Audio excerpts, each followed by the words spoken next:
nakita, nagtataka nga ako, parang yung mga iba na naging kandidato, nag-deliver lang yata ng suka, nabigyan na ng certificate of candidacy. Dahil wala naman natin, walang ikukumpara sa ating mga kandidato. Nautusan lang ako lagi doon sa kanto, sa tindahan, bumili ng Coke. Ng Coke.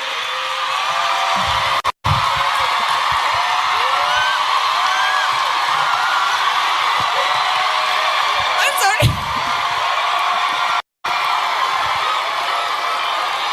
Totoo yan.